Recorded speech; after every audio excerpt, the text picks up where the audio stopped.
திமுகவில் இருப்பவர்கள் செய்வதெல்லாம் திமுக தலைமை வந்து பொறுப்பு, தார்மீக பொறுப்பு நிச்சயமாக உண்டு.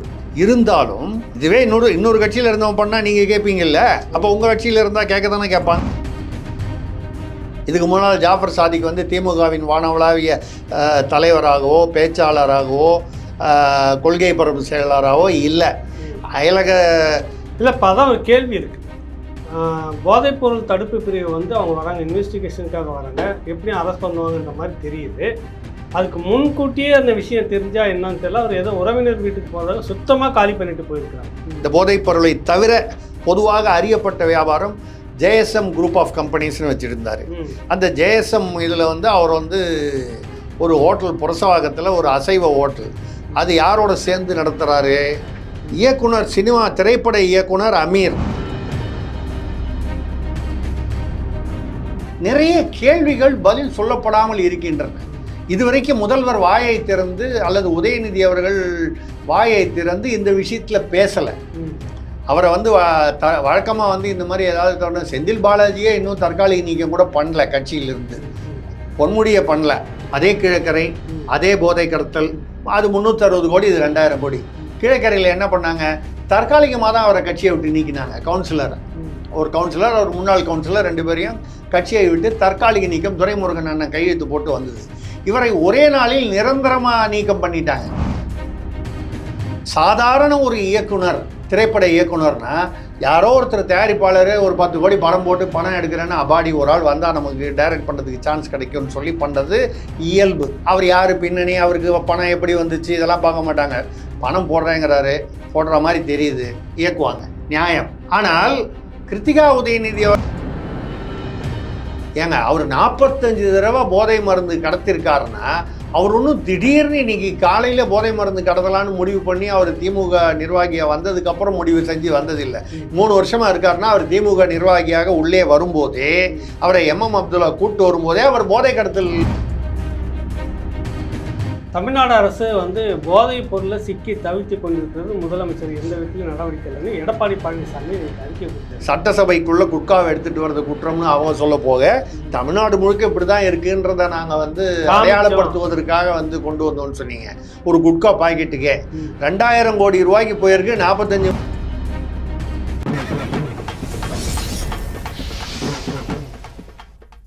ராவணா பார்வையாளர்கள், தமிழ் உறவுகள் மற்றும் ராவணா நல விரும்பிகளுக்கு வணக்கம். இது வழக்கமான திரிசக்தியார் கேள்வி பதில் அல்ல. திமுகவினுடைய அயலகத்துறையினுடைய துணைத் தலைவராக இருக்கக்கூடிய ஜாஃபர் சாதிக் அவர்களுடைய இந்த போதைப் பொருள் கடத்தல் விவகாரமாக ஐயா அவர்கள் சந்திக்க இருக்கிறோம். வணக்கம்.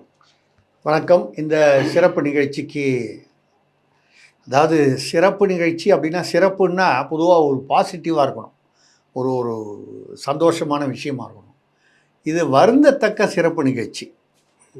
தமிழ்நாட்டில் வந்து மற்ற எங்கேயோ மணிப்பூரில் வந்து போதைப்பொருள் வந்து கடத்துகிறாங்க, வடகிழக்கில் கடத்துகிறாங்க, இதெல்லாம் வந்து ரொம்ப வருஷமாக நடந்துக்கிட்டு இருக்குது. இப்போவும் அதில் ஏதோ ஒரு பகுதி நடந்துக்கிட்டு இருக்குது.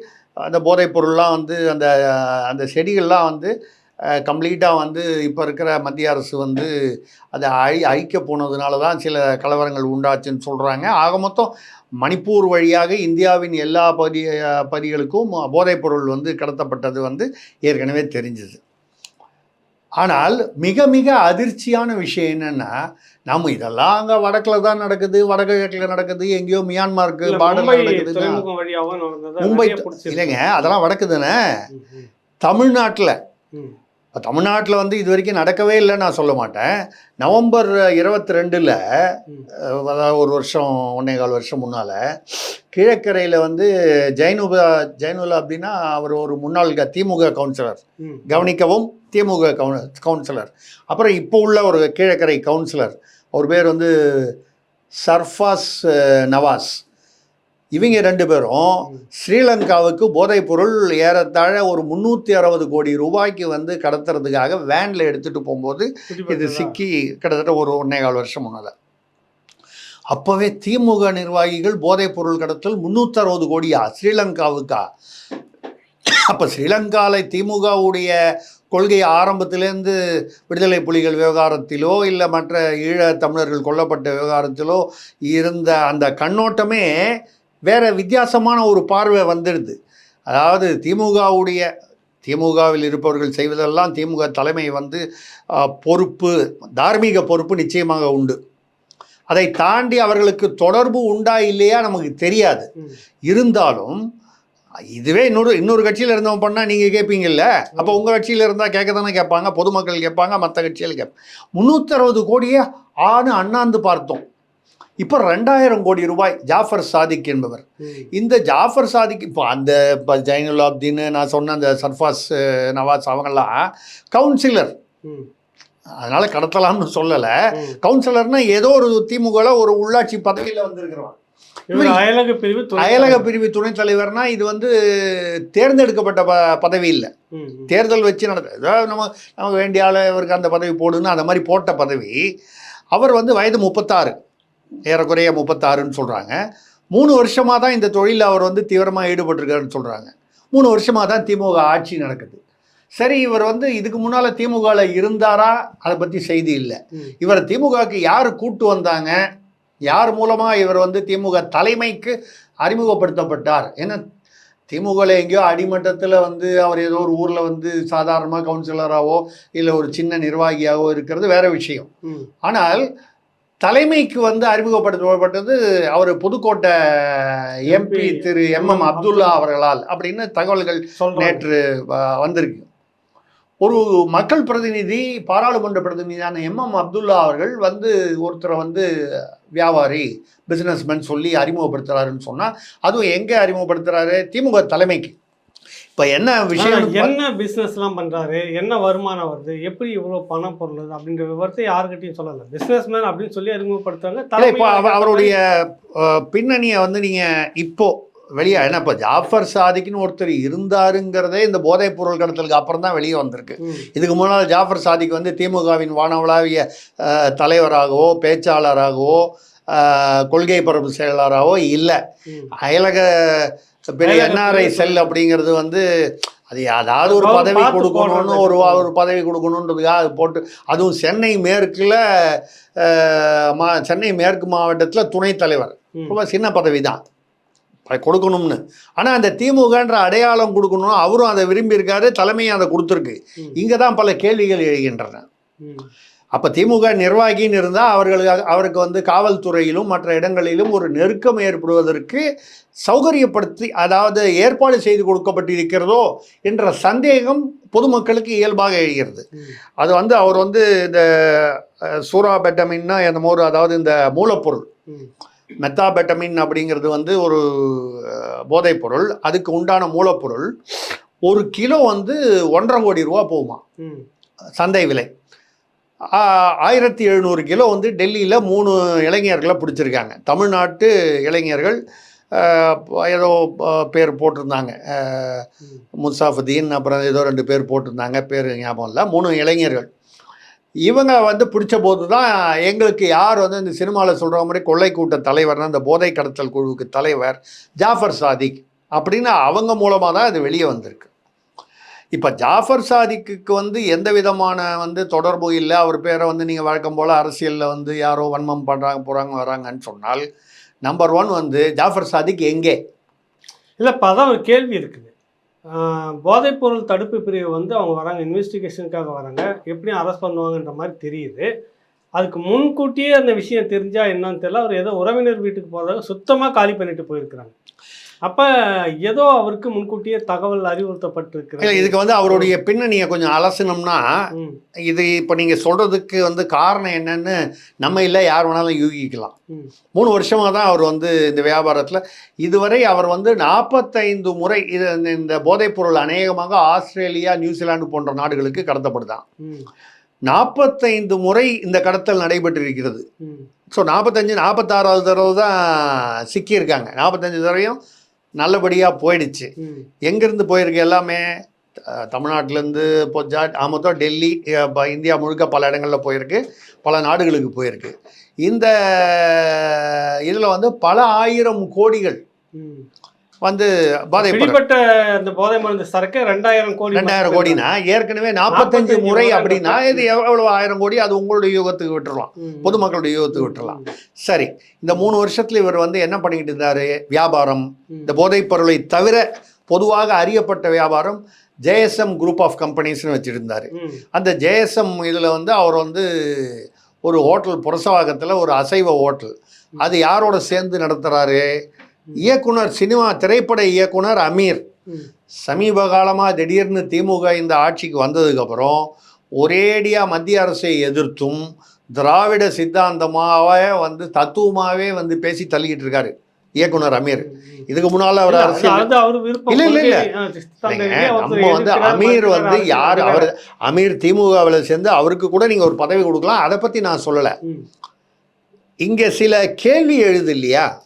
இப்போ யாரோ ஒருத்தர் வந்து ஒரு போதை பொருள் வந்து கடத்துறவர், அவர் கூட நீங்கள் ராவணால பார்ட்னராக இருந்தீங்கன்னா நீங்கள் எவ்வளவு நல்லவராக இருந்தாலும் உங்களை பற்றி கேள்வி வருமா? வராது? கட்டாயம் வரும். தெரியாமவா சேர்ந்துட்டாரு, தெரியாமவா உங்களுக்கு தெரியுமா தெரியாதாங்கிறது தான் முதல்ல விசாரணை வேற. அது அவங்க ஒரு முடிவுக்கே வந்துருவாங்க. தெரியாம ஒரு உறவு வச்சுக்கிட்டு இருக்கிறாரு, அது எப்படி வந்தாரு, அது நம்ம வந்து அமீருக்கு இதில் தொடர்பு இருக்கும் என்று நம்ம எந்த விதத்திலையும் நம்ம வந்து அவரை குற்றம் சாட்டவில்லை. ஆனால் தகவல் என்னவென்றால் அவரும் இயக்குனர் அமீரும் ஒன்றாக சேர்ந்து இதில் வந்து ஒரு புரசவாக்கத்தில் ஏதோ ஒரு அசைவ உணவு தான் ரெஸ்டாரண்ட்டு, அதை வந்து நடிகர் விஜய் சேதுபதி வந்து திறந்து வச்சாருன்னு போன வருஷமே என்னமோ. அது ஒன்றும் தப்பு இல்லை. ஒரு நடிகரை கூப்பிட்டா அவர் ஏதோ ஒரு சில லட்சங்களை பணத்தை வாங்கிட்டு நடிகையோ வந்து ரிப்பன் வெட்டி திறந்து வைப்பாங்க. அவங்க என்ன வியாபாரம்? இப்போ ஏதோ ஒரு விளம்பரத்தில் வர்றாங்க, இந்த சோப்பு இதை போட்டிங்கன்னா அந்த சோப்பு அவங்க என்ன உண்மையிலேயே போட்டு குளிச்சு பார்த்து இந்த விஷயத்துல வந்து இப்போ இல்லை இயக்குனர் அமீர் நான்றாரு, இது எனக்கு அதிர்ச்சியாக இருக்கிறது. இப்படியெல்லாம் இருப்பாரா அப்படின்றது எனக்கு கிடைக்கிற தகவல் அதிர்ச்சியாக இருக்கிறது. சட்டப்படி நடவடிக்கைக்கு உள்ளாக வேண்டிய நபர் தண்டிக்கணும், கண்டிக்கணும் அப்படின்னு இல்லை அது கொடுத்துருக்காரு. அது நம்ம வந்து அதை நம்மளால் புரிஞ்சுக்க முடியுது. அதே சமயத்தில் ஒரு கேள்வி என்ன வருதுன்னா, அவர் வந்து ஒருத்தரோட பிஸ்னஸில் பார்ட்னராக சேரணும்னால் ஓரளவுக்காவது அவருடைய பின்னணி, அவர் என்ன வியாபாரங்கள் செய்கிறார், என்ன ஏதுன்னு ஒரு ஒரு ஒரு ஒரு என்ன அசஸ்மெண்ட் பண்ணாமல் ஒருத்தர் வந்து போயிட்டாரு அப்படின்னு சொன்னால் போகலாம். ஒரு ஒரு நம்பிக்கையாக போயிருக்கலாம். ஜாஃபர் சாதிக்கு வந்து தன்னுடைய மறுபக்கத்தை வந்து அமீரிடம் முழுதாக மறைத்திருக்கலாம். நம்ம வந்து இல்லைன்னு சொல்ல முடியாது. நம்ம அமீர் வந்து அதாவது இது வந்திருக்கு, இதில் வந்து எங்கே மறுபடியும் வந்து எங்கெல்லாம் வந்து சில கேள்விகள் எழுது, இந்த புள்ளிகளை வச்சு யார் வேணாலும் எந்த கோலம் வேணாலும் போடுற மாதிரி இருக்குன்னால், அவர் வந்து 3 வருஷத்தில் திமுகவில் வந்து ஏதோ ஒரு நிர்வாகி ஆனாரா ஜாஃபர் சாதிக்கு. அதுக்கப்புறம் வந்து அமைச்சர் உதயநிதி அவர்களை பார்த்து இந்த வெள்ள நிவாரணத்துக்காக 2 லட்சம் ரூபா பணம் கொடுக்குறாரு. சரி, அடுத்த கேள்வி, நீங்கள் 2 லட்சம் ரூபா நிவாரணம் யார் கொடுத்தாலும் தான் வாங்கிப்பாங்க, அது என்ன பெரிய விஷயம்? அவங்க பின்னணிலாம் பார்க்க முடியாது. கரெக்டு. கனிமொழியோடு அவர் வந்து நிர்வாகிங்கிற முறையில் மேடையில் இருக்கார், முதல்வரோடு இருக்கார்.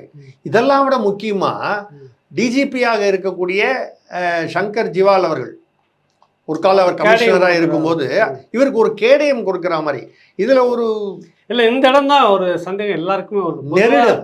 சந்தேகம்ன்றதை விட ஒரு நெருடல். இல்லை, அங்கே பொதுவாகவே வந்து பார்த்தீங்கன்னா இந்த கிரைம் பீட்டில் நம்ம இருந்த வரைக்கும் பார்த்துருக்கோம், கவனிச்சிருக்கோம். நீங்கள் ஒரு எடிட்டராகவும் இருந்திருக்கீங்க, எங்களை போன்றவங்களெல்லாம் வச்சுட்டு வேலை செஞ்சுருக்கீங்க. ஒரு நபர் காவல்துறை அதிகாரி அணுகிறாரு, அவர் கூட நெருக்கமாக இருக்கிறார், இல்லை நிகழ்ச்சியில் ஏதோ ஒன்று பங்கெடுக்கிறாருன்னா குறிப்பாக அவங்கள பற்றியான ஒரு பேக்ரவுண்ட் விஷயம் உடனே முன்கூட்டியே கொடுத்துருவோம் இன்டெலிஜென்ஸ் டிபார்ட்மெண்ட், உளவுத்துறை. இது வந்து உங்களுக்கு ஒரு சின்ன உதாரணத்தை சுருக்கமாக சொல்லிடுறேன். நான் இந்தோனேஷியாவில் இருக்கும்போது 1999லேருந்து 2003 வரைக்கும், அதாவது நான் பல வருஷங்கள் இருந்தேன். அதில் ஒரு பகுதியில் வந்து மேகவதி சுகர்ணோபுத்திரின்னு அதிபருக்கு இந்திய உறவுக்கான ஆலோசகராக இருக்கேன். அப்போ அவங்க வந்து பிரதமர் வாஜ்பாய் அவர்களை 2002 ஞாபகம் வந்து சந்திக்கிறதுக்காக வர்றாங்க. அவங்களுடைய கணவர், அவர் வந்து கட்சியில் பொதுச் செயலாளர், எம்பி, கூட 2 மந்திரிங்க வர்றாங்க. அவங்க ஆங்கிலம் பேச மாட்டாங்க, புரியும் ஓரளவுக்கு, ஆனால் ஆங்கிலம் பேச மாட்டாங்க. நான் அவங்க பாஷா இந்தோனேஷியா என்ற அந்த மொழி நல்லா பேசுவேன், அதனால் வந்து டிரான்ஸ்லேட்டும் பண்ணுவேன். அதனால் என்னை கூப்பிட்டு வராங்க. ஏற்கனவே நான் ஆலோசகராக வேறு இருக்கிறதுனால என்னை மொழிபெயர்ப்பாளராகவும் வந்து அஃபிஷியலாக அங்கேருந்து வந்து நான் தான் இத்தனைக்கும் இந்தோனேஷியா, நான் இந்திய குடிமகன், நான் வந்து அங்கே தமிழ் சங்கத்தை நிறுவினவன், அதை தவிர வந்து இந்தியா கிளப்புன்னு இருந்து அதோடைய தலைவராக இருந்தேன். அப்போவும் அப்படி இருக்கும்பொழுதும் நிலக்கரி விஷயத்தில் அட்வைசர், ஆமாம், அதெல்லாம் இருக்குது. இந்திய உறவுக்கான பொதுவான இந்திய உறவுக்கான இந்தியாவில் எந்த வியாபாரம், இந்தியாவும் இந்தோனேஷியாவும் சேர்ந்த இந்தியன் ஆயில் இல்லை வேறு தனியார்கள் வந்த வியாபாரமாக இருந்தாலும் அந்த ஆலோசனையில், அந்த வர்த்தகத்துடைய ஆலோசனையில் நான் ஈடுபட்டிருப்பேன். அப்போ வந்து வாஜ்பாய் அவர்களை வந்து வேற அவங்க அரசியல் ரீதியாக நாடு சர்வதேச அரசியல் ரீதியாக வந்து சந்திக்கிறாங்க. அப்போ சந்திக்கும் போது என்னுடைய பெயர் வந்து இந்தோனேஷிய அரசு வந்து இவர் வந்து ஆலோசகர் எங்கள் கூட வராரு, மொழிபெயர்ப்பாளராகவும் செயல்படுவார் அப்படின்னு சொல்லி அனுப்பிச்சிருக்காங்க. ஆனாலும் நான் இந்திய குடிமகன் என்றாலும் இங்கே பிரைம் மினிஸ்டர் ஆஃபீஸில் வந்து எனக்கு ஒரு செக்யூரிட்டி கிளியரன்ஸு முதல் நாள் ராத்திரி வரைக்கும் வரல. வந்து மோரியா ஷெரிட்டன் ஹோட்டலில் வந்து அதிபருடைய டீமோட வந்து தங்கியிருக்கேன். நான் நாளை காலையில் பிரதமரை பார்க்க முடியுமா, நான் அந்த மீட்டிங்குள்ளே போக முடியுமான்னு தெரியல. ஏன்னா செக்யூரிட்டி கிளியரன்ஸு அவங்களாம் பற்றியான விவரம் தெரிந்த பிறகுதான் அது கிளியரன்ஸ் பண்ணி உள்ளே வந்த பிறகு மறுநாள் காலையில் நான் வந்து சந்தித்தேன், மொழிபெயர்த்தேன். அது விட்டுருங்க, பிரதமர் அளவுக்கு வந்து இந்த கெடுபிடிகள் வந்து ஒரு டிஜிபியோ கமிஷனரோ காவல்துறையில் இல்லைன்னா கூட காவல்துறை வந்து ஆணையரோ இல்லை டிஜிபியோ வந்து சர்வசாதாரணமாக யாரும் சந்திச்சிட முடியாது, பின்னணி சரியாக தெரிந்து கொள்ளாமல். அவருக்கு ஒரு கேடயமும் கொடுக்கப்படுகிறது. அது எதுக்காக கொடுத்தாங்கன்னு தெரியல. அந்த கேடயம் ஏதாவது நிவாரணம், போலீஸ் டிபார்ட்மெண்ட்டுக்கு வெள்ள நிவாரணம்ங்கிறதுக்காக ஏதாவது ஒரு கொடுத்தாரா? ஒரு விஷயம் வச்சுக்கலாங்களா, பணம் இருக்கிறது, செல்வந்தராக இருக்கிறார், மிகப்பெரும் கோட்டீஸ்வரராக இருக்கிறார். பணம் தான் ஒரு கடத்தலுக்கு 2000 கோடி, அதில் வந்து எல்லாம் போக இவருக்கு ஒரு 1000-1500 கோடி நிற்கலாம்னு வச்சுக்கோங்க. இப்படியாக 45 முறை கடத்தியிருக்கிறாருன்றப்ப இந்த நபருக்கு எல்லா இடத்துலையும் பணம் கொடுக்குறாருன்றதுக்காக வேண்டி எல்லா இடத்துலையும் செல்வாக்கு இருக்கலாம். அதாவது செல்வாக்கு நெருக்கத்தினால செல்வாக்குனால நெருக்கமா எப்படி வேணாலும் இருக்கலாம். இதில் வந்து என்ன இன்னும், அதாவது ஒரு நூடுல்ஸ்ன்னு சொல்லுவாங்க, இது நூடுல்ஸ் மாதிரி பின்னி இருக்கு. இதில் நம்ம யாரையும் வந்து திமுக தலைமையோ தலைமை குடும்பத்தையோ குற்றம் சாட்டுவதோ அது வந்து நம்மளுடைய எண்ணம் இல்லை. ஆனால் நிறைய கேள்விகள் பதில் சொல்லப்படாமல் இருக்கின்றன. இதுவரைக்கும் முதல்வர் வாயை திறந்து அல்லது உதயநிதி அவர்கள் வாயை திறந்து இந்த விஷயத்தில் பேசலை. அவரை வந்து வழக்கமாக வந்து இந்த மாதிரி ஏதாவது செந்தில் பாலாஜியே இன்னும் தற்காலிக நீக்கம் கூட பண்ணல கட்சியிலிருந்து, பொன்முடியை பண்ணல. பொன்முடியை வந்து அமைச்சர்ல அரசியல் குற்றச்சாட்டு அப்படின்னு எடுத்துட்டு போகலாம், அது வேற விட ஊழல் குற்றச்சாட்டு அப்படி கிடையாது. இல்ல வேற இதே தவறுகள் நான் இப்போ இந்த கீழக்கரையில் நடந்துச்சு இல்ல, அதே உதாரணத்தை எடுத்துங்க, அதுவும் போதை கடத்தல் தானே. அதே கீழக்கரை, அதே போதை கடத்தல், அது 360 கோடி, இது 2000 கோடி. கீழக்கரையில் என்ன பண்ணாங்க, தற்காலிகமாக தான் அவரை கட்சியை விட்டு நீக்கினாங்க. கவுன்சிலரை, ஒரு கவுன்சிலர், ஒரு முன்னாள் கவுன்சிலர், 2 பேரையும் கட்சியை விட்டு தற்காலிக நீக்கம் துரைமுருகன் அண்ணன் கையெழுத்து போட்டு வந்தது. இவரை ஒரே நாளில் நிரந்தரமாக நீக்கம் பண்ணிட்டாங்க. நான் ஏன் நீக்கம் பண்ணீங்க, செய்தி அந்த அளவுக்கு அதி பயங்கர பின்னணின்னு சொல்லுவாங்க, அந்த மாதிரி போகுது கதை. இல்லை, ஒரு நிமிஷம், நீக்கம் செய்தது தவறு என்று நான் பேசலை. தற்காலிக நீக்கத்தை விட நிரந்தர நீக்கம் செய்தது சரியான ஒரு முடிவு தான் சொல்கிறேன். ஆனால் இந்த வித்தியாசம் ஏன் வருது அப்படின்னு யோசனை பண்ணும்போது 360க்கும் 2000க்கும் வித்தியாசம் இல்லையா அப்படின்னு நீங்கள் வந்து வெறும் அந்த எண்ணெய் வந்து கோடி எவ்வளவுன்றதை விட இப்படி இவங்க வந்து நெருக்கம் வந்து ரொம்ப அதிகமாக, அந்த கவுன்சிலர் 2 பேரும் வந்து மிஞ்சி போனால் வந்து மாவட்ட செயலாளரோட ஃபோட்டோ எடுத்துகிட்டு இருப்பான், என்றைக்காவது ஒரு நாள் ஒரு அமைச்சரோட ஃபோட்டோ எடுத்துகிட்டு இருப்பான். அதாவது தலைமையுடனோ தலைமை குடும்பத்துடனோ நெருக்கம் அப்படின்னு எந்த செய்தியும் வரல. அதனால் தற்காலிக நீக்கம். இவருக்கு நிரந்தர நீக்கம் பண்ணது, ஐயையோ இந்த பிரச்சனை எவ்வளோ பெருசாக வந்துடும், அதுக்கேற்ற மாதிரி யார் உள்ளே வந்துட்டா, என்ஐஏ உள்ளே வந்துருச்சு. இல்லை, இப்போ இவரை வந்து விசாரித்து உடனடியாக கட்சி விட்டு நீக்கியிருக்கிறாங்க, கரெக்டுங்களா? கவனிக்கணும். அப்போ கட்சிக்குள்ளே கொண்டு வந்த நபர் யார், என்ன இதுன்னு முறையாக விசாரித்து நடவடிக்கை எடுக்கணுமா இல்லையா? இவ்வளோ பெரிய சிக்கல் எடுக்கணும். இல்லை, நீங்கள் இன்னொரு முக்கியமான ஒரு விஷயத்தையும் இதில் வந்து நீங்கள் கவனிக்க விட்டுட்டீங்க. ஆர் வந்து இப்போ நம்ம பேச வேண்டியிருக்கு. இவர் ஒரு சினிமா தயாரிப்பாளர், சினிமா தயாரிப்பாளரும் கூட, சரிங்களா? இவர் வந்து இவருடைய சகோதரர் மைதீன் சலீம்னு ஒருத்தர், அவர் வந்து இறைவன் மிகப்பெரியவன்னு இயக்குனர் அமீர் இயக்கும் ஒரு படத்தை வந்து அதில் வந்து அவர் கதாநாயகனாக நடிக்கிறார். யாரு? ஜாஃபர் சாதிக்குடைய சகோதரர். அதை தவிர மங்கை என்ற ஒரு திரைப்படத்தை இவர் ஜேஎஸ்எம் அப்படின்னு ஜாஃபர் சாதிக்கே தயாரிப்பாளராக வந்து தயாரிக்கிறாரு. அதை இயக்குபவர் வந்து கிருத்திகா உதயநிதி அவர்கள், அமைச்சர் உதயநிதியின் மனைவியார் அவர்கள் ஏற்கனவே ஒரு படமோ 2 படமோ இயக்கியிருக்காங்க. அவங்க தொழில் முறையாக ஒரு இயக்குனர். நம்ம வந்து அவங்க இயக்குனருங்கிறதுனால அவங்களுக்கும் இந்த சம்பவத்துக்குமோ இந்த விவகாரத்தில் தொடர்பு படுத்தல. விவகாரம்னா ஒரு பெரிய பணம் வச்சிருக்கிறாரு, ப்ரொடியூசர் படம் எடுக்க வராரு, வாய்ப்பு வருது, நம்ம இயக்குனராக போகிறதுக்கு அப்படின்றப்ப எல்லாருமே அதுக்குள்ளே வர்றதுக்கு சகஜமான வரலாங்க. இல்லை, வரலாம். நான் வந்து அதை வந்து இல்லைன்னு சொல்லலை. நான் வந்து யாரையும் எந்த குற்றச்சாட்டுக்கும் நான் வந்து என்னுடைய விரல் வந்து அவங்க பக்கம் இல்லை. ஆனால் ஆச்சரியமான விஷயம் என்னன்னால், சாதாரண ஒரு இயக்குனர், திரைப்பட இயக்குனர்னா யாரோ ஒருத்தர் தயாரிப்பாளர் ஒரு 10 கோடி படம் போட்டு பணம் எடுக்கிறேன்னு அபாடி ஒரு ஆள் வந்தால் நமக்கு டைரக்ட் பண்ணுறதுக்கு சான்ஸ் கிடைக்கும்னு சொல்லி பண்ணுறது இயல்பு. அவர் யார் பின்னணி, அவருக்கு பணம் எப்படி வந்துச்சு இதெல்லாம் பார்க்க மாட்டாங்க. பணம் போடுறேங்கிறாரு, போடுற மாதிரி தெரியுது, இயக்குவாங்க, நியாயம். ஆனால் கிருத்திகா உதயநிதி அவர்கள் வந்து எந்த குடும்பத்தை சேர்ந்தவர்? தமிழகத்தின் மூத்த அரசியல் குடும்பத்தை சேர்ந்தவர். அவருடைய கணவர் வந்து அமைச்சராக இருக்கிறார். இந்த மங்கை படம் எப்போ எடுக்கப்படுது? திமுக ஆட்சிக்கு வந்ததுக்கு அப்புறம் தான் எடுக்கப்படுது. அப்போது அவருடைய கணவர் உதயநிதி அவர்கள் அமைச்சராக இருக்கிறார், மாமனார் இந்த தமிழகத்தின் முதல்வராக இருக்கிறார். அப்பொழுது இவருடைய பின்னணியை பற்றி வந்து ஒரு அலசாமல் திடீர்னு இவர் திமுகலையும் வந்துட்டாரு, நிறைய பணம் போடுறாரு, இந்த பணம் வந்து இவருக்கு எங்கிருந்து வந்துச்சு அப்படிங்கிறத ஒரு கேள்வி கேட்டிருக்கணும். ஒரு கேள்வி கேட்டு இந்த தன்னுடைய கணவரிடம் வந்து நான் ஒரு படம் பண்ணலான்னு இருக்கேன், வழக்கமாக ஒரு குடும்பத்தில் நடக்கக்கூடியது தானே, நான் ஒரு படம் பண்ணலான்னு இருக்கேன், இந்த ஜாஃபர் சாதிக் அவர் படம் போடுறேன் நான். அப்போ அந்த ஜாஃபர் சாதிக்குடைய பின்னணியை வந்து ஒன்று பின்னணி வந்து இவங்களுக்கு தெரியவே இல்லை என்றால், இது வந்து ஒரு முதலமைச்சருக்கோ ஒரு அமைச்சருக்கோ தன் கட்சியில் இருக்கும் ஒரு நிர்வாகி தங்கள் குடும்பத்தை சேர்ந்த ஒருவர் இயக்கும் ஒரு படத்தின் தயாரிப்பாளருடைய பின்னணி தெரியவில்லை என்றால் ஆட்சி நிர்வாகத்தை பற்றி கேள்விகள் எழுமா எழாதா? நிர்வாக திறனை பற்றி தெரியும் அப்படின்னா இன்னும் மோசமாக போயிடும். தெரியும்னு சொல்லிட்டா அதுக்கப்புறம் அர்த்தமே நம்ம வந்து அது தெரிந்துதான் அவர்கள் வந்து சும்மா இருந்தார்கள் நம்ம சொல்லலை. ஆனால் மக்கள் இந்த கேள்வி கேட்பாங்கல்ல, எப்படிங்க யாரோ வந்தால் வந்து வேற ஒரு சினிமா ஏதோ 4 சினிமா அந்த காலத்தில் அந்த ஆட்டோ பேர் என்ன ஜெயபிரகாஷ் சீரியல் கொலை பண்ணார் ஆட்டோ டிரைவரு, அவர் வந்து சினிமா படம் கூட ஏதோ ஃபைனான்ஸ் பண்ணாருன்னு சொல்லி அப்போ செய்திகள் உண்டு. அப்போ வந்து அந்த மாதிரி ஃபைனான்ஸ் பண்ணும்போது அந்த இயக்குனரோ அது சம்மந்தப்பட்ட அந்த தொழில்நுட்பத்தில் இருக்கிறவங்களோ யாரோ தயாரிப்பாளர் இல்லை அவர் வந்து ஃபினான்ஷியர் அப்படின்ற ஒரு பொதுவான இதில் இருப்பாங்க.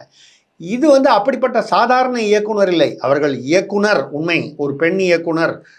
ஒரு பெண் இயக்குனர்கள் வந்து நாளுக்கு நாள் நிறைய படங்கள் எடுப்பது வந்து வரவேற்கக்கூடிய விஷயம். அதே சமயம் கிருத்திகா உதயநிதி அவர்கள் எந்த இதுலேயும் இல்லை, கட்சி பதவியிலையும் இல்லை. இருந்தாலும் அது எப்படி வந்து உதயநிதியோ இல்லை வந்து முதல்வரோ வந்து இந்த ஜாஃபர் சாதிக்குடைய பின்னணி தெரியாமல் தங்கள் குடும்பத்திலிருந்து, ஏன்னா இப்போ பாருங்கள், இப்போ நம்ம அனாவசியமாக தேவையில்லாமல் திருமதி கிருத்திகா உதயநிதி சகோதரி அவர்களுடைய பெயரை நாம் இந்த நிகழ்ச்சியில் வந்து பேசும்படி வந்தது இல்லையா? ஆமாம், இது எனக்கு வருத்தமாக இருக்குது, பேசுகிறதுக்கு வருத்தமாக இருக்குது. ஏன்னா அவர்கள் வந்து ஒரு பாவமும் அறியாதவர்கள், அப்படி தான் இருக்கணும். அப்படி இருக்கும்போது அவங்க பேர் இப்போ நம்ம வந்து இப்போ வந்து பேசுகிறோம், இப்படி சொல்கிறோம். ஆனால் வலைதளத்தில் எழுதும்போது கிருத்திகா உதயநிதி அவர்களின் படத்துக்கு இவர்தான் தயாரிப்பாளர்னு எழுதும்போது அதில் தொக்கி நிற்குது பல கேள்விகள். இப்படிப்பட்ட ஒரு சங்கடமான சூழ்நிலையில் தன்னுடைய குடும்பத்தை சேர்ந்த ஒரு பெண்மணியை வந்து உதயநிதி எப்படி வந்து தன்னுடைய மனைவியை வந்து அலோவ் பண்ணார்? அதாவது அந்த அளவுக்கு அதை விட்டு வச்சாரு. முதல்வர் எப்படி விட்டு வச்சாரு? முதல்வரை சுற்றி உள்ள உளவுத்துறை என்ன செய்தது? ஒரு ஆள் வந்து நிர்வாகத்தில் வந்து நீங்கள் வந்து அவரை நிர்வாகியாக வந்து போடுறீங்கன்னா உளவுத்துறையில் ஒரு கிளியரன்ஸ் வாங்காமல் போடலாமா? அதுவும் அவர் வந்து 3 வருஷமாக தான் கட்சியில், இப்போ தான் கட்சிக்கே வந்திருக்காரு. அவர் ஒன்றும் அவங்க அப்பா கட்சியில் இருந்தார், தாத்தா கட்சியில் இருந்தார்.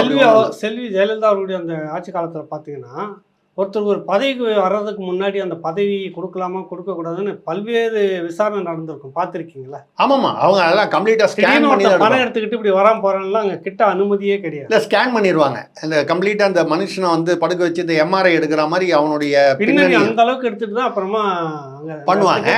இதில் என்னன்னால் முதல்வருடைய குடும்பத்திற்குள்ளேயே அவர் வந்து ஒரு செல்வாக்காகவும் நெருக்கமாகவும் அவர் தயாரிப்பாளராக வந்து அந்த படத்துக்கு இருந்திருக்காரு, அமைச்சர்களுடன் இருந்திருக்காரு, கனிமொழி அவர்களுடன் வந்து இந்த படம் எடுத்துக்கிறதெல்லாம் கூட நான் வந்து இந்த ஃபோட்டோ எடுத்துக்கிறதெல்லாம் கூட பெருசாக நினைக்கல. எல்லா பிரபலங்களும் வந்து நிற்கிறவங்கலாம் வந்து யார் என்னன்னு ஃபுல்லாக தெரிஞ்சுக்கிட்டு தான் ஃபோட்டோ எடுத்துப்பேன்னு சொன்னால் இது இயல்புல நடக்காத காரியம். ஆனால் ஒரு பதவி கொடுத்திருக்கிறீர்கள், அவரை வந்து தயாரிப்பாளராக அந்த படத்தை வந்து தயார் பண்ணியிருக்கீங்க. இதெல்லாம் வந்து இவர் எம்எம் அப்துல்லா அவருக்கு நண்பர், எம்பிக்கு நண்பராக இருந்திருக்கிறார். எம்பி பதவி கிடைக்கிறதுலேருந்தே அவருக்கு முன்னாடி இருந்தே நண்பராக இருந்திருக்கிறார். அவர் தான் அழைச்சிக்கிட்டு வந்ததாக சொல்ல வராங்க. இப்போ அதுக்கு அவருக்கு அந்த பதவி கிடைக்கவும் இவர் எதனா உதவி பண்ணியிருக்கலாமா, எதனா ஒரு வகையில் பண இல்லை வகையில்? எம்எம் அப்துல்லா இல்லை எம்எம் அப்துல்லா சொல்லி தான் அநேகமாக இந்த என்ஆர்ஐ துணைத் தலைவர் பதவி அவருக்கு கொடுக்கப்பட்டுரும். இது வந்து இதை யூகம் பண்ணுறதுக்கு ஒரு பெரிய புத்திசாலித்தனமே தேவையில்லை. பட் அப்படி வந்து யாரை வந்து சொன்னாலும் நீங்கள் பண்ணிடுவீங்களா அப்படின்னா, இந்த கட்சியில் ஒரு அந்த கட்டுப்பாடு இல்லை அப்படிங்கிற நீங்கள் சொன்னீங்களா ஜெயலலிதாவாக இருந்தால் இப்படி பண்ணியிருப்பாங்கன்னு. அப்போ அந்த வகையான கட்டுப்பாடு இங்கே இல்லை அப்படிங்கிற அர்த்தத்தை தானாக கொடுக்குதா இல்லையா? இல்லை, இப்போ சேகர் பாபுகிட்ட ஒரு கேள்வி கேட்குறாங்க அமைச்சர் சேகர் பாபு. அவர் சொல்கிறாரு, யாராக இருந்தாலும் நடவடிக்கை எடுக்கப்படும், தப்பிக்க முடியாது. இந்த அரசு அப்படியானவர்களை வந்து அதாவது கடுமையான நடவடிக்கை இருக்கும், முதல்வர் எடுப்பார் அப்படின்னே சொல்கிறாரு. இல்லைங்க, சேகர் பாபு ஏன் சொல்கிறாருன்னா, ஆகஸ்ட் 22 அவருடைய ஒரு நிறுவனத்தையோ அந்த ஏதோ ஒரு அந்த இதையோ வந்து சேகர்பாபு அண்ணன் சேகர்பாபு அவர்கள் திறந்து வைத்திருக்கிறார். அந்த அழைப்பிதழ்கள்லாம் வலைதளத்தில் வந்திருக்கு. ஆகஸ்ட் 22 2022, அதாவது 1.5 வருஷம் முன்னால் சேகரபாபு அண்ணன் வந்து அமைச்சர், அறநிலையத்துறை அமைச்சர். அவர் வந்து ஏதோ அசைவ உணவகம் திறந்திருக்காரு, அது சம்மந்தமான கம்பெனியெல்லாம் வச்சுருக்காரு. இந்த கம்பெனிக்கு அறநிலையத்துறை அமைச்சருக்கு என்ன சம்மந்தம் இருக்குது சொல்லுங்கள் பார்ப்போம். நான் அவருடைய மதத்தை வைத்து சொல்லவில்லை, கட்சி வியாபாரம். கட்சி நிர்வாகி நம்ம ஆள் ஒருத்தன் அப்படின்னு போகக்கூடாதான்? போகக்கூடாதுன்னு நான் சொல்லலை, போகிறது வந்து யதார்த்தம் தான். பட் அந்த கட்சி நிர்வாகி என்ன வியாபாரம் செய்கிறார், அவருடைய பின்னணி என்னன்னு ஏங்க அவர் 45 தடவை போதை மருந்து கடத்திருக்காருன்னா, அவர் ஒன்றும் திடீர்னு இன்னைக்கு காலையில் போதை மருந்து கடத்தலான்னு முடிவு பண்ணி அவர் திமுக நிர்வாகியாக வந்ததுக்கப்புறம் முடிவு செஞ்சு வந்ததில்லை. 3 வருஷமாக இருக்காருன்னா, அவர் திமுக நிர்வாகியாக உள்ளே வரும்போதே, அவரை எம்எம் அப்துல்லா கூட்டு வரும்போதே அவர் போதை கடத்தல் வியாபாரம் பெரிய அளவில் செய்து கொண்டிருக்கிறார். இப்போ வந்து கிட்டத்தட்ட இன்னொரு பேச்சு வந்து இப்போ வலைதளங்களில் இப்போ 2 நாளாக என்ன அடிபடுது இந்த முந்தானத்திலிருந்துனால், கிட்டத்தட்ட 6000 கோடி ரூபாய் வந்து சினிமா இண்டஸ்ட்ரி, தமிழ் சினிமா, கோலிவுட்னு சொல்லக்கூடிய இந்த இண்டஸ்ட்ரிக்குள்ள பணம் வந்திருக்கு. யாருடைய பணம்? ஜாஃபர் சாதிக்குடைய பணம். 6000 கோடி ரூபாய் பணம் வந்திருக்குன்னு. இப்போ நீங்க வந்து scissors wife should be about suspicion சொல்லுவாங்க.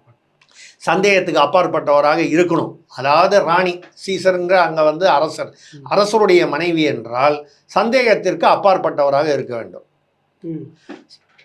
ஆனானப்பட்ட ராமாயணத்து சீதையே வந்து யாரோ ஒரு சலவை தொழிலாளி வந்து ஒரு சந்தேகத்தோட பேசிட்டாருன்றத அக்னி பரீட்சை, நம்ம அக்னி பரீட்சையை பற்றிலாம் பேசலை. அது வந்து இது ஒரு மரபு, சந்தேகத்திற்கு அப்பாற்பட்டவராக. அது கதை, புராணம், நடந்தது நடக்காதது அதெல்லாம் விட்டுருவோம். ராமாயணம் என்பது இந்தியாவுடைய பாரம்பரியத்தில் கலாச்சாரத்தில் உரிய ஒரு விஷயம்.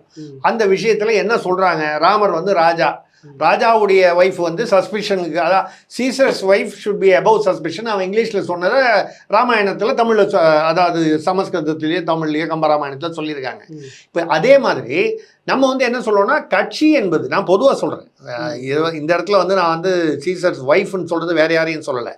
கட்சி நீங்கள் வந்து சந்தேகத்துக்குரிய, அவர் வந்து போய் டிஜிபிட்ட நிற்பார், அவர் வந்து எல்லா அமைச்சர்கிட்டையும் போய் நிற்கிறாரு, அவர் வந்து 6000 கோடி பணம் போடுறாரு இந்த இண்டஸ்ட்ரியில், இதில் சினிமா இண்டஸ்ட்ரியிலனால், நீங்கள் சினிமா இண்டஸ்ட்ரியில் அவர் யாரோ மாதிரி போடுறாரு அப்படின்னா கூட வந்து அவர் யாரோ போட்டுக்காரு, பிரச்சனை வந்துச்சு, அவர் மாட்டிக்கிட்டாரு, நாங்கள் சட்டப்படி நடவடிக்கை பணம் அவர் பேர் மாட்டிக்கிட்டாரு, அவர் மாட்டிக்கிட்டாரு, சட்ட பிரகாரம் சட்டம் தனது கடமையை செய்யும்னு சொல்லலாம்.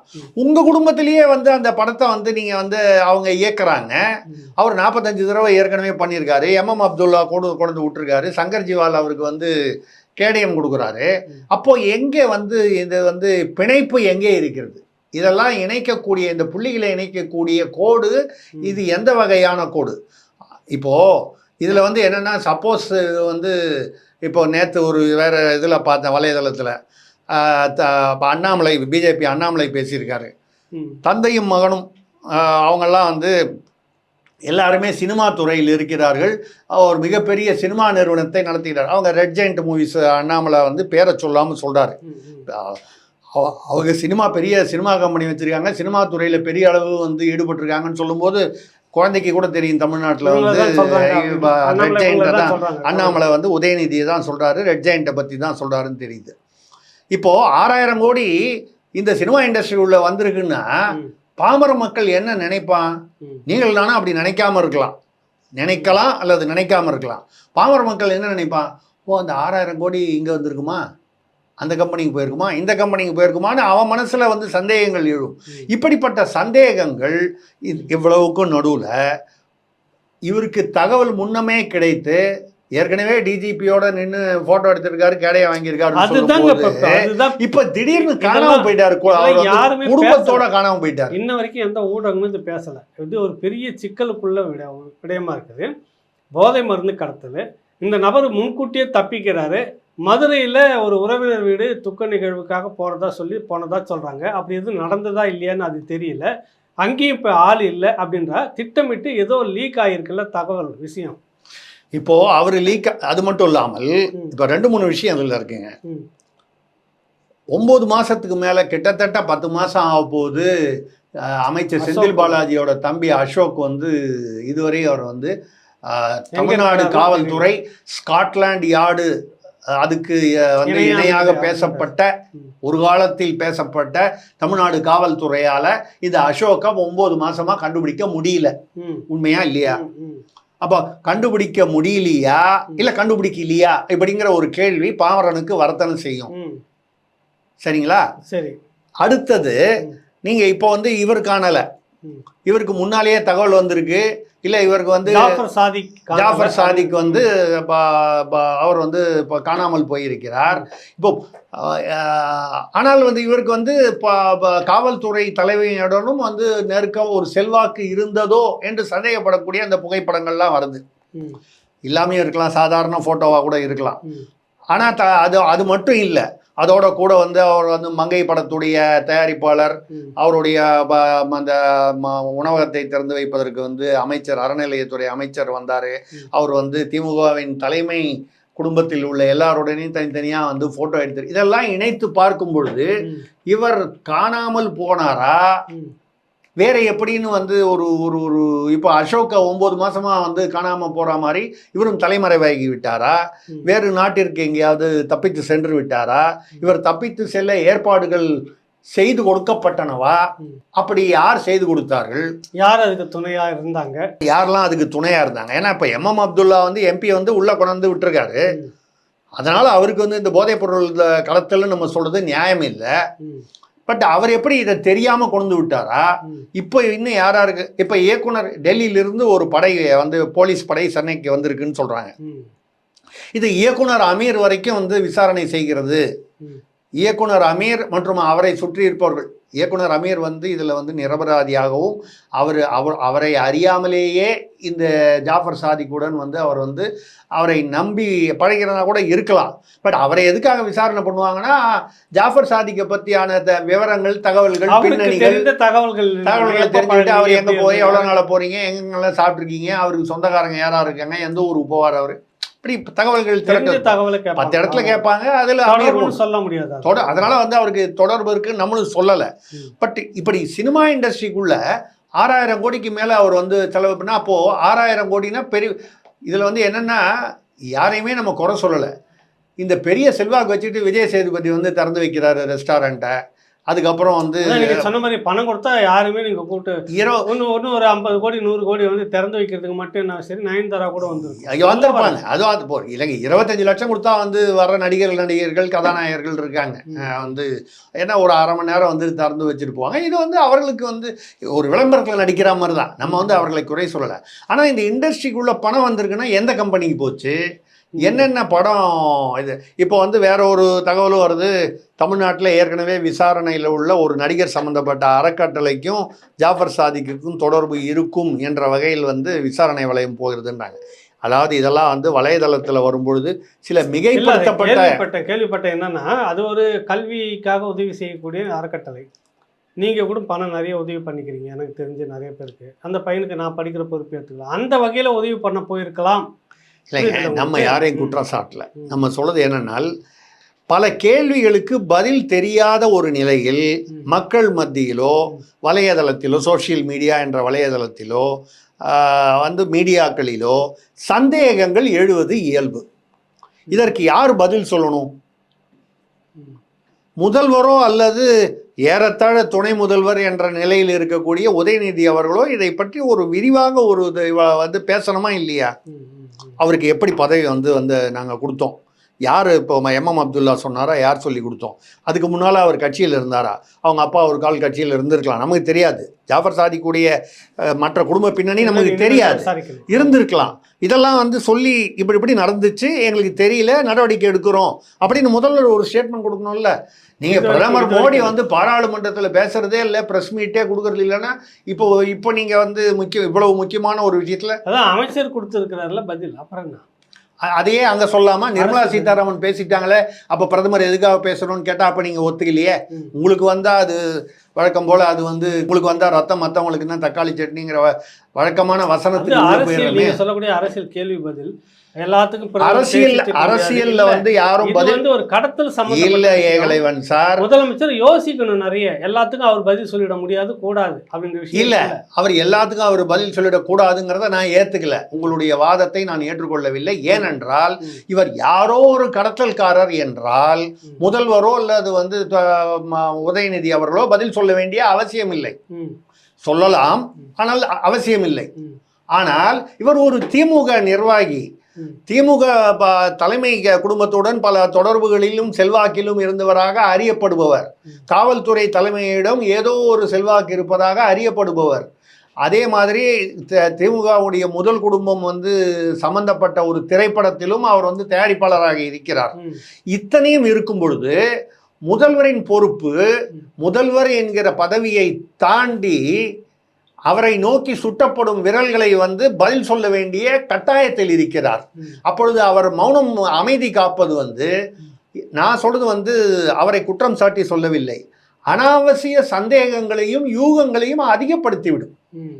அவர் அமைதியாக இருப்பது, சைலன்ஸ் வந்து இஸ் ஆல்வேஸ் நாட் கோல்டன், மௌனம் சம்மதமே அப்படிங்கிறதும் இருக்கு தமிழ்ல. மௌனமா இருந்தா வந்து எப்படி வேணாலும் மாத்திக்கலாம். சைலன்ஸ் இஸ் கோல்டன் இங்கிலீஷ்ல அது ஆப்போசிட்டா சொல்லுவாங்க. இந்த பக்கம் மௌனம் சம்மதம்னு அதுக்கு எதிர்ப்பதமாக. இந்த விடயத்தை உள்வைத்து தமிழ்நாடு அரசு வந்து போதைப் பொருளை சிக்கி தவித்து கொண்டிருக்கிறது, முதலமைச்சர் எந்த விதத்திலும் நடவடிக்கை இல்லைன்னு எடப்பாடி பழனிசாமி இன்னைக்கு அறிக்கை கொடுத்துருக்கு.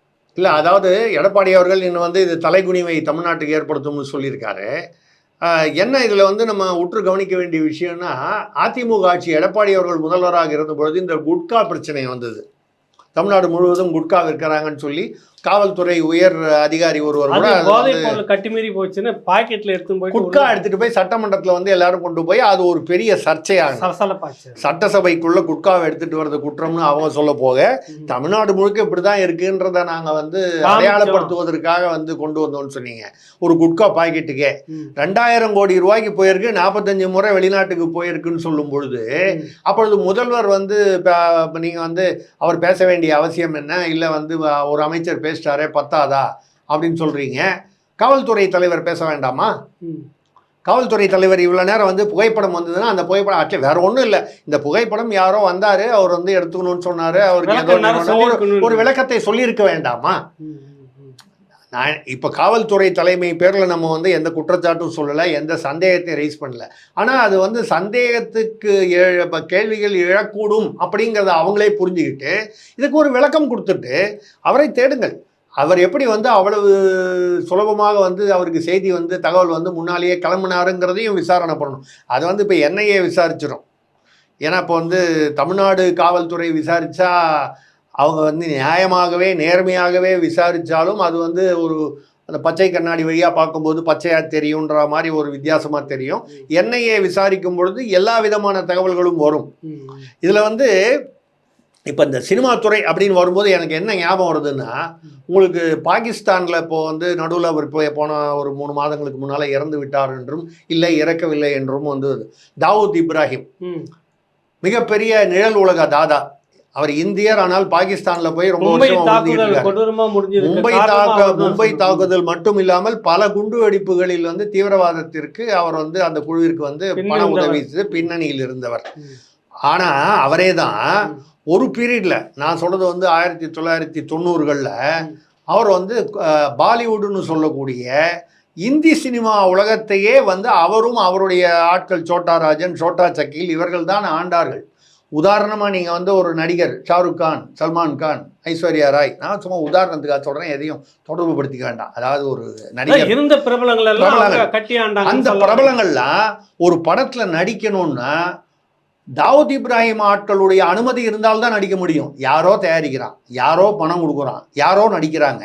ஆனால் நடிக்கணும்னா இவங்க கிட்ட பர்மிஷன் கேட்டு தான் பண்ணணும். இந்த மாஃபியா, இந்த யாரோ கடை வச்சிருக்கான், யாரோ போய் வாங்குறான் தண்டல். அதே போதைப் பொருள் கடத்து தான், அதே போல சினிமா தான் வர்றாங்க பண்றாரு. இப்பொழுது அவரும் தாவூத் இப்ராஹிமும் போதைப் பொருள் கடத்தல் தீவிரவாதம் சம்மந்தப்பட்டவர். ஜாஃபர் சாதிக் வந்து தீவிரவாதம் சம்மந்தப்பட்டாரா இல்லையான்னு இது வரைக்கும் தெரியல. இனிமேல் எப்படி வரும்னு தெரியல. ஆனால் போதைப் பொருள்ன்றது தெளிவாக தெரிஞ்சுதான் இப்போ தேடிக்கிட்டு இருக்காங்க. சினிமா இண்டஸ்ட்ரியில் அவர் எப்படி அங்கே பாலிவுட்டோ இங்கே கோலிவுட்டு, தமிழ் சினிமாவில் வந்து நிறைய 6000 கோடி போட்டிருக்காரு, 8000 கோடி போட்டிருக்காருங்கிறாங்க. எங்கே போட்டார்? ஒரு உதாரணம் வந்து மங்கை படம்னு தெரியுது. ஒரு கால அமீர் படத்தை கூட அவர் தயார் பண்ணியிருக்கலாம். இந்த இறைவன் மிகப்பெரியவன் படம் தெரியல. அதாவது அப்படி ஒரு தயார் பண்ணதுனாலே அந்த படத்தில் நடிக்கிறவங்களுக்கோ அந்த படத்துடைய இயக்குனருக்கோ அவருக்கு போதைப் பொருளுக்கு சம்மந்தம் இருக்குன்னு நம்ம சொல்லலை. இந்த போதைப் பொருள் கடத்தல் பணம் இந்த திரைப்பட தயாரிப்பிலும் உள்ள நுழைகிறது. எப்போவுமே நிறைய திரைப்பட தயாரிப்பில் வர்றது வந்து இந்த கிரைம் மணிம்பாங்க. நம்ம தான் அந்த ஆட்டோ சங்கர்லேருந்து ஆரம்பித்து நிறைய பேர் அந்த மாதிரி வந்து மஸ்டர் ரோல் ஞாபகம் இருக்குங்களா? கார்பரேஷன், மாநகராட்சி அந்த காலத்தில் திமுக ஆரம்ப காலத்தில் வந்து மஸ்டர் ரோல், அந்த மஸ்டர் ரோலில் வந்து அவங்க அந்த யாரெல்லாம் அந்த ஊழல் பண்ணாங்களோ அவங்களாம் சாதாரணமாக வந்து ஒரு கிளர்க்கு, சூப்பரண்ட்டு, செக்ஷன் ஆஃபீஸர் இந்த மாதிரி ஆட்கள் தான். அவங்க என்ன பண்ணாங்கன்னா சினிமா தயார் பண்ணாங்க. சரிங்களா? ஸோ அதாவது இந்த சினிமாவில் தயார் பண்ணும்போது, ஏன்னா சினிமாவில் வந்து கருப்பு பணம் நிறைய நடமாட்டம் உண்டு. அப்போ இதை திருட்டுத்தனமாக போதைப் பொருள் மூலமாக வரும்போது அது வந்து இப்போ இவர் வந்து போதைப் பொருள் மட்டும் இல்லாமல் அவாலாவிலும் ஈடுபட்டார் என்று இப்போ செய்திகள் வருகிறது. ஸோ அப்போது இந்த தாவூத் இப்ராஹிமோட பார்த்தா அவாலா, போதைப் பொருள், சினிமா இது எல்லாம் ஒன்றா இருக்குது. அப்போ ஜாஃபர் சாதிக் தான் தமிழ்நாட்டின் தாவூத் இப்ராஹிமா அப்படின்ற ஒரு மிகப்பெரிய கேள்வி எழுகிறது. அப்படியா இருந்தால் அந்த தாவூத் இப்ராஹிம் வந்து எந்த கட்சியிலையும் இல்லை, காங்கிரஸ்ல இல்லை, பிஜேபியில் இல்லை, வேற கட்சியிலும் இல்லை. ஆனால் வந்து ஒரு கண்ட்ரோல் வச்சிருந்தாரு. ஆனால் இவர் திமுகவிலேயே நிர்வாகியாக இருக்கிறார். அதுதான் வித்தியாசம். அதை விட மோசமாக தாவூத் இப்ராஹிம் விஷயத்தை விட இது கொஞ்சம் மோசமான விஷயம். திமுகவிற்கு ஆபத்தான விஷயம் என்னன்னால் இவர் திமுக நிர்வாகியாகவே இருந்திருக்கிறார். யாரோ ஒரு தாவூத் இப்ராஹிம்னா அவர் நாங்கள் சுட்டு தள்ளுறதுக்கு ரெடியாக இருக்கோம், அவர் தான் ஆளை காணல, பாகிஸ்தான் தப்பிச்சு போயிட்டாருன்னு சொல்லலாம். ஆனால் இவர் திமுக நிர்வாகி. இப்போ வந்து அவர் காணவில்லைன்னா இப்போ என்னங்க வந்து அசோகை தேடுறதுக்கு ஒரு தனிப்படை, ஜாஃபர் சாதிக்கை தேடுறதுக்கு ஒரு தனிப்படை, காணாமல் போன இல்லைங்க, காணாமல் போன திமுக நிர்வாகிகளை கண்டுபிடிப்பதற்குன்னே ஒரு தனி ஒரு டிவிஷன் ஒன்று காவல்துறையில் ஆரம்பிக்கணும் போல இருக்க. சரி, இதில் இந்த விடயத்தில் வந்து பார்த்தீங்கன்னா ஊடகம் வந்து செய்தி எந்த அளவுக்கு பெரிய அளவு பின்னணியில் வந்து ஒரு பெரிய பயங்கரவாதம் நுழைஞ்சிருக்குன்ற மாதிரி எடுத்துக்கலாம். கிடைக்கிற தகவல் பண பரிவர்த்தனை, ஹவாலா நீங்கள் சொன்ன படம், நீங்கள் ஒன்று கொஞ்சம் முத்துனாக்கா இங்கே கேங் வார்ன மாதிரி பெரிய டெரரிசம் டீம் இங்கே உருவாகும். ஆமாம், எல்லாம் கிட்ட அநேகமாக இது வந்து தீவிரவாதத்தை நோக்கி சென்றால். இப்போ அடுத்தது உங்களுக்கு அதை தான் சொல்ல வந்தேன். இப்போ இன்னைக்கு காலையில் வந்த செய்தி, இந்த பணத்தில் இருந்து ஒரு பகுதி இது மிகைப்படுத்தப்பட்டிருக்கலாம். ஏன்னா வலைதளங்களில் வருவது எல்லாமே உண்மை செய்தி என்று நம்ம எடுத்துக்கொள்ள முடியாது, சொல்ல முடியாது. இந்த சினிமா இண்டஸ்ட்ரிக்கு வந்த இந்த ஜாஃபர் சாதிக்கின் ஒரு சில ஒரு பகுதி விவசாயிகள் போராட்டம் எங்கே பஞ்சாப் ஹரியானாவுக்கு போயிருக்குன்னு இன்னைக்கு காலையில் ஒரு செய்தி. நான் வேற ஒரு நேர்காணலில் முந்தா நேற்று தான் பேசினேன். ஜார்ஜ் சொரோஸ்ன்னு அவர் வந்து அங்கே அமெரிக்காவை ஆட்டி படைக்கும் ஒரு உலகத்திலேயே பல விஷயங்களை வந்து பிள்ளையும் கிள்ளி விட்டு தொட்டிலும் மாட்டக்கூடியவர். ஒரு நாட்டில் வந்து ஒரு பிரச்சனை, வன்முறை, பொருளாதார வீழ்ச்சி அவரே ஏற்படுத்துவார். பின்னால் அவரே, அதாவது நோயும் அவரே உருவாக்குவார், அவரே மருந்தையும் கொண்டாந்து கொடுப்பாரு. மருந்து வந்து எக்கச்சக்க விலையாக இருக்கும், அதுக்கு எக்கச்சக்க கண்டிஷனாக இருக்கும். இதை நான் ரொம்ப சுருக்கமாக சொல்லிடுறேன். இதை வேற ஒரு நேர்காணலில் நான் வந்து பேசியிருந்தேன்.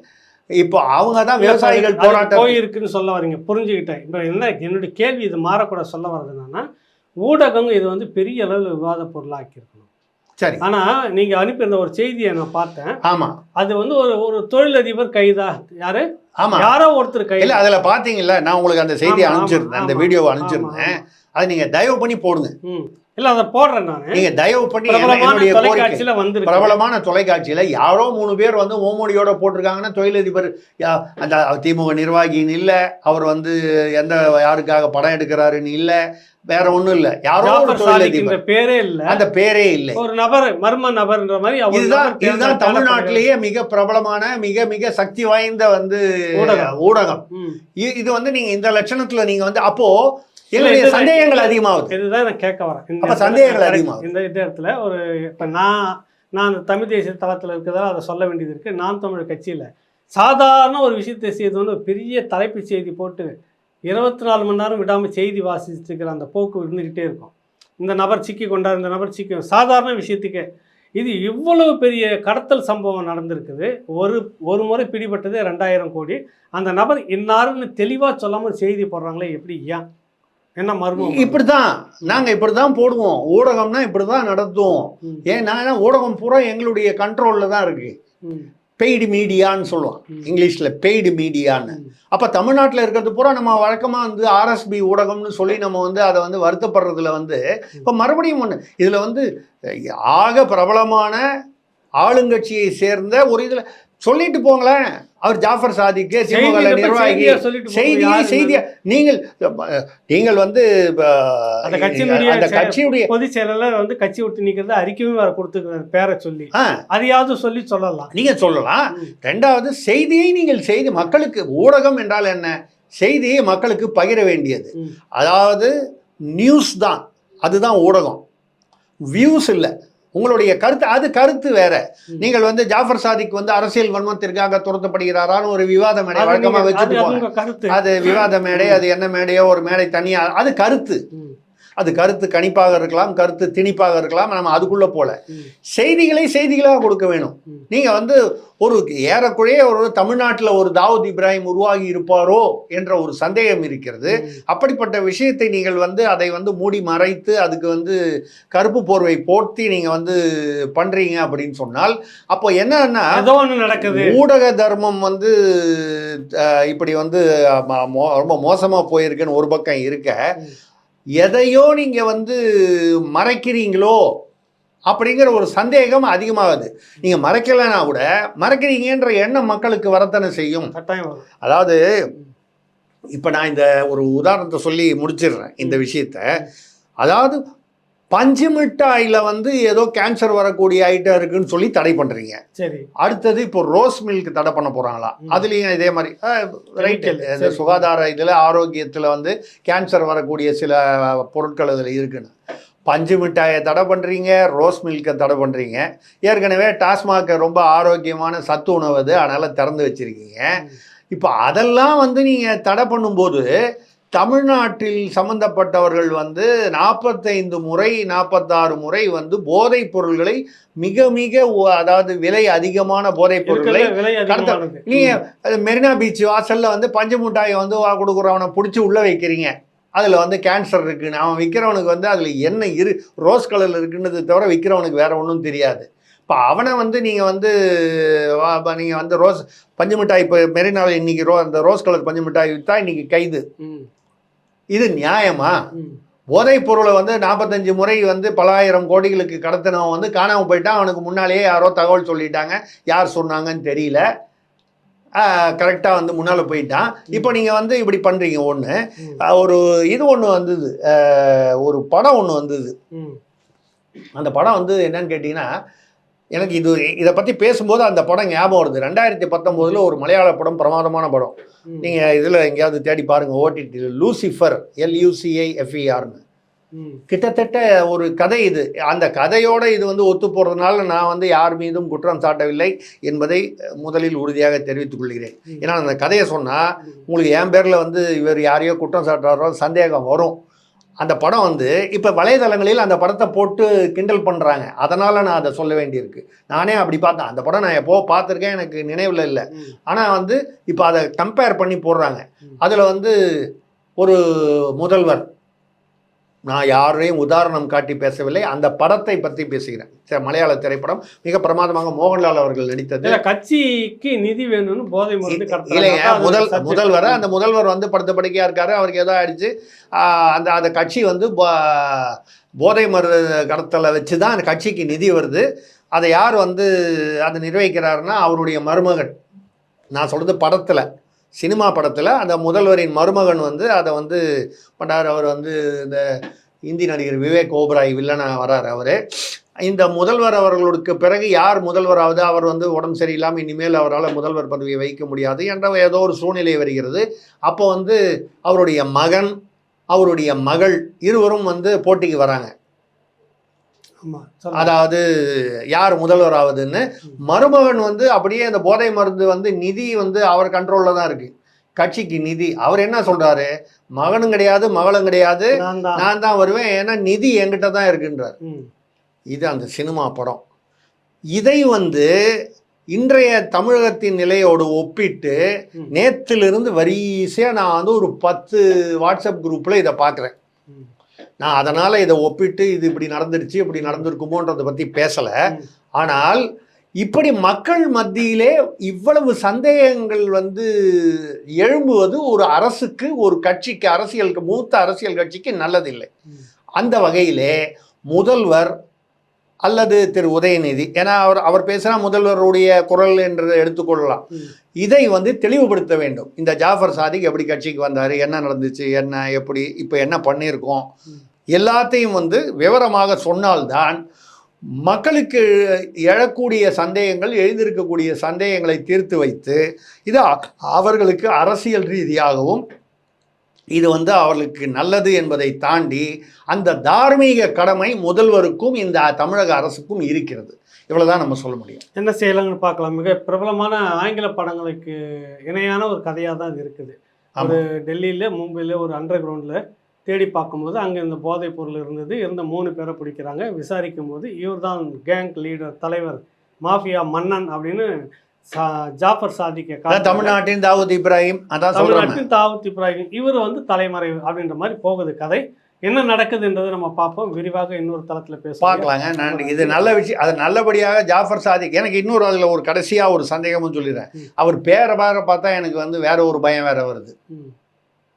ஜாஃபர் சாதிக் பாஷா, அதான் சாதிக் பாட்ஷா அவர் வேற. அவர் வந்து 2G விஷயத்தில் அந்த சாதிக் பாட்ஷா சொல்கிறீங்க. அதே பெயர் இருக்கிறதுனால இவர் காணாமல் போனவர் வந்து கிடைப்பாரா, இல்லை அவருடைய உயிருக்கே கூட ஆபத்து வரலாம். அவர் மூலமாக சில விஷயங்கள் வந்து தகவல்கள் வெளியே வந்துவிடும்னு அவரை இயக்குபவர்கள் யாரோ, இல்லை அவருக்கு தொடர்பு வந்து பெரிய பெரிய படங்கள்ல நடக்கிற மாதிரி நடக்கும். ஆமா, எப்பவுமே அந்த யார் வந்து மாட்டிக்கிறானோ அவனை சுட்டுருவாங்க. யார் வந்து தப்பு பண்ணும்போது மாட்டிக்கிறானோ, ஏன்னா அவன் மாட்டிக்கிட்டா எல்லாத்தையும் வெளியே கொண்டு வந்துடுவான். நீங்கள் உடனே வந்து இது வந்து செந்தில் பாலாஜி கதையோட ஒப்பிட்டு பார்க்காதீங்க, அது அரசியல், அது வேற. அதுவும் அதே மாதிரி தான் பெயிலில் வர முடியாமல் இருக்காரு. பட் இப்போ சாதிக் பாட்ஷா மாதிரி இவருக்கும் ஒரு நிலைமை வந்துருமா, தற்கொலை அது அந்த மாதிரி ஏதாவது ஒரு வகையால் வந்துருமா, வரணும்னு நம்ம நினைக்கல. இது எதை நோக்கி போகிறது என்பது மிக குழப்பமாக இருக்கிறது. இதற்கு ஒரு நல்ல தெளிவான முடிவு வரும் என்று நாம் நம்புவோம். பார்க்கலாம். நன்றி.